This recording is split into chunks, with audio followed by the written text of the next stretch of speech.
श्री गणेशाय नमः. संपूर्ण महाभारत मराठीमध्ये भाग 23. श्रोतेहो, मागील भागात आपण पाहिले इथपर्यंत की विचित्रवीर्याच्या मृत्यूने हस्तिनापुरावर शोकाची अवकळा पसरली होती. आता उर्वरित कथा पुढे पाहूयात.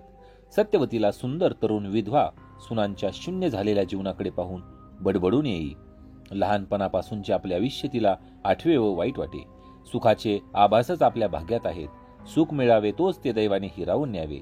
हाय हाय, हा भीष्मच आता आपला पुत्र, आपल्या सुनांचा तोच धीर, तोच पालन करता, तोच काहीतरी करील तर बरे.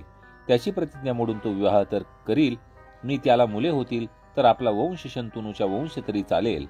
पण असे केले तर धर्मशास्त्राप्रमाणे वंश खुंटत असला तर धीराने भावाच्या पत्नीच्या ठाई केवळ वंशवृद्धीसाठी गर्भ स्थापन करावा असे आहे. पण भीष्म त्या गोष्टीला कसा तयार होणार?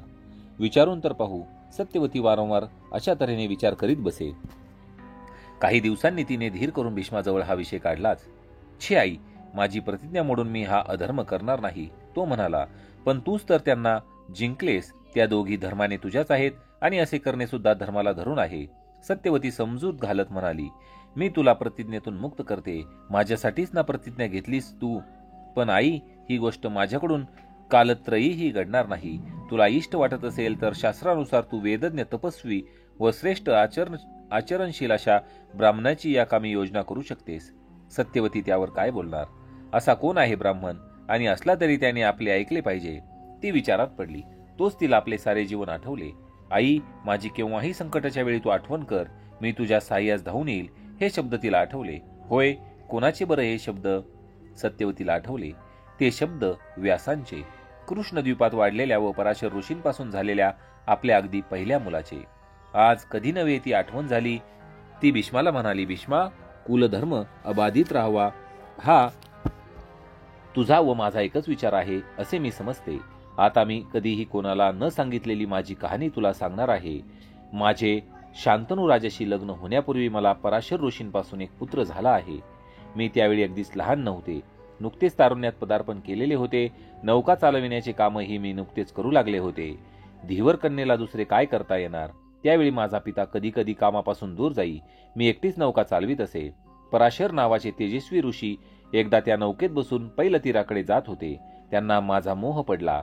त्यावेळी माझ्या अंगाला माशाची दुर्गंधी येत असे. त्या ऋषींनी योगबलाने ती दुर्गंधी नष्ट केली व माझ्या शरीराला सर्वत्र दरवळणारा हा सुवास येईल अशी योजना केली. त्यांनी माझी मनधरणी केली व मलाही त्यांच्याविषयी प्रेम भावना उत्पन्न झाली. त्यामुळे त्यांना मी वश झाले. नौकेतच त्यांचे व माझे मिलन झाले.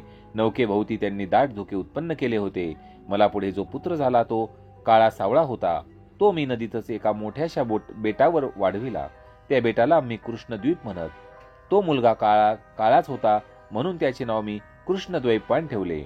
पराशरांच्या योगशक्तीमुळे त्याला बाल्यातच सर्वज्ञता प्राप्त झाली. भीष्मा, तोच आता वेद संहिता करणारा व्यास म्हणून प्रख्यात आहे. मी त्याला बोलावते. तो तुझा नात्याने मोठा भाऊच आहे. मी आठवण काढली तरी तो येईल. पहा. भीष्म हे आईचे पूर्ववृत्त ऐकतच राहिला. सत्यवती किती गुप्त गोष्ट गुप्त ठेवली हिने आजपर्यंत.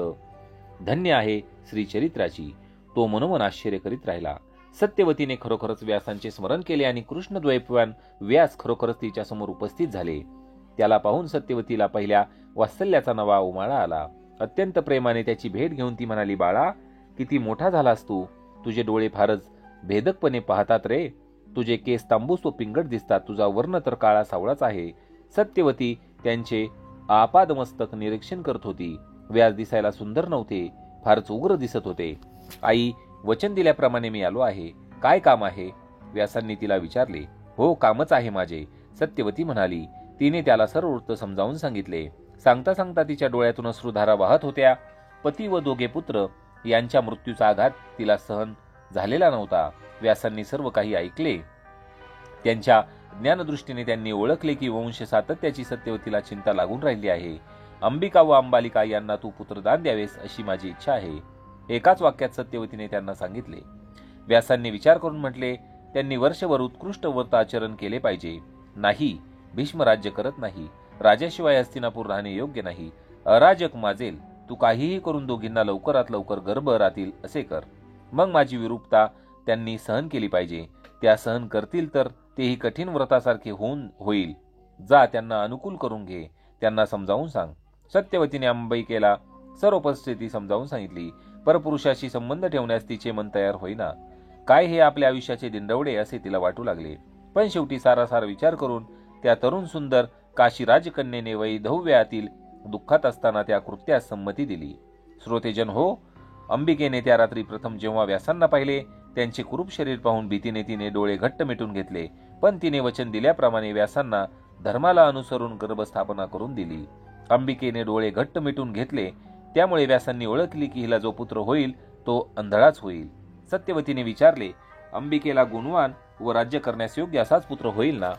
आई, व्यास म्हणाले, त्याला 10,000 हत्तींचे बळ येईल, पण तो मातेच्या दोषामुळे अंधळाच राहील. तो विद्वान वीर्यवान राजर्षी होईल, त्याला 100 पुत्र होतील, पण जन्मांधपणाचा दोष मात्र राहणारच. असा राजा उपयोगाचा नाही. सत्यवती म्हणाली, तू दुसऱ्यांदा पुत्र दे, तो अंबालिकेला दे. व्यास म्हणाले, बरं आहे, मग पाहू. अंबिकेला मुलगा झाला, तो आंधळा होता. पुन्हा अंबालिकेसाठी सत्यवतीने व्यासांना पाचारण केले व अंबालिकेला जेव्हा कळले की विद्रूप व्यास आहेत, तेव्हा ती तर भीतीने पांढरी फटफटीत पडली. व्यासांनी यावेळेस आईला सांगितले, हिला मुलगा होईल, पण तो पांढऱ्या रंगाचा होईल व त्याला पांडू हेच नाव पुढे ठेवण्यात येईल. छे, मनासारखी काही होतच नाही. सत्यवतीला आनंदातही दुःख वाटत होते. अंबालिकेला जो पुत्र झाला तो पिठासारखा पांढरा. सत्यवतीने पुन्हा अंबिकेला व्यासांनी पुत्र द्यावा अशी त्यांना विनंती केली. मातृभक्त व्यासांनी आईचे म्हणणे मानले, पण अंबिकेला जी भीती बसली होती ती काही कमी झाली नव्हती. सासूच्या तोंडावर ती हो हो म्हणाली, पण वेळ आली तेव्हा तिने आपल्या दासीला नटवून सजवून व्यासांसमोर पाठवले. व्यासांनी त्या दासीने प्रेमाने व भक्तीने सेवा केली. व्यासांची तपस्वी व्यासांचे मन प्रसन्न राखले. तिच्या वर्तनाने प्रसन्न झालेल्या व्यासांनी तिला म्हटले, आतापासून तुझे दासीपण संपले आहे. तुला मजपासून धर्मात्मा व ज्ञानी असा श्रेष्ठ पुत्र होईल. सत्यवतीला व्यासांनी सांगितले, आई, आज काय झाले ते पहा. अंबिकेने दासीला पाठवले, तुला अंबिकेने फसवले. दासीला जो पुत्र होईल तो प्रत्यक्ष यमधर्म येणार आहे. त्याला मांडव्य ऋषींच्या शापामुळे मृत्यूलोकात शूद्र जन्म घेऊन 100 वर्षे काढायचे आहेत. त्याचे कार्य मी या प्रसंगी केले आहे. आता मी जातो. असे म्हणून कृष्णद्वैपायन व्यास तेथे अंतर्धान पावले. सत्यवती स्तब्धपणे विचार करत होती. तेवढ्यात भीष्म आला. आई, व्यासांनी तुझे इष्ट कार्य केले आहे. आता तू चिंता करू नको. मोठा मुलगा अंध आहे, त्याचे नाव धृतराष्ट्र असे ठेवूया. अंबालिकेच्या मुलाचे नाव पांडू असे ठेवू आणि दासीला जेव्हा पुत्र होईल तेव्हा त्याचे नाव विदुर असे ठेवूया. ही तिन्ही मुले पुत्रवत वाढवील आणि मी त्यांचे संगोपन करील.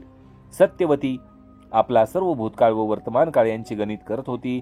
तिच्या वृद्धपणात दैवाने आशेचा किरण दाखवला होता, पण किती खटाटोप करून भीष्मा, ती उद्गारली. काय आई? भीष्माने विनयाने विचारले. तू खरोखरच अद्वितीय आहेस, निरपेक्ष, धर्मनिष्ठ, बलिष्ठ, क्षमाशील, सत्यप्रतिज्ञ. भीष्मा, तुझ्यासारखा श्रेष्ठ पराक्रमी धैर्यशील पुत्राने आई म्हणून मला हाक मारावी यातच सर्व काही आले. चित्रांगदाची व विचित्रवीर्याची आठवण करतानाही हेच मनात येते की भीष्मा, तूच माझा खरा पुत्र आहेस. तिच्या सुनांच्या जीवनातही सुखदुःखाचे प्रसंग एकदम आले होते. श्रोतेजन हो, अंधपुत्र धृतराष्ट्र याला झालेले 100 पुत्र हेच कौरव, पांडूला झालेले 5 पुत्र हेच पांडव. आता भरत कथेचा उपोद्घात संपला आहे. आता कौरव पांडवांची मुख्य कथा मी सांगणार आहे. सौती सर्वांना आनंद देणारी घोषणा करत म्हणाले, ओम नमो भगवते वासुदेवाय.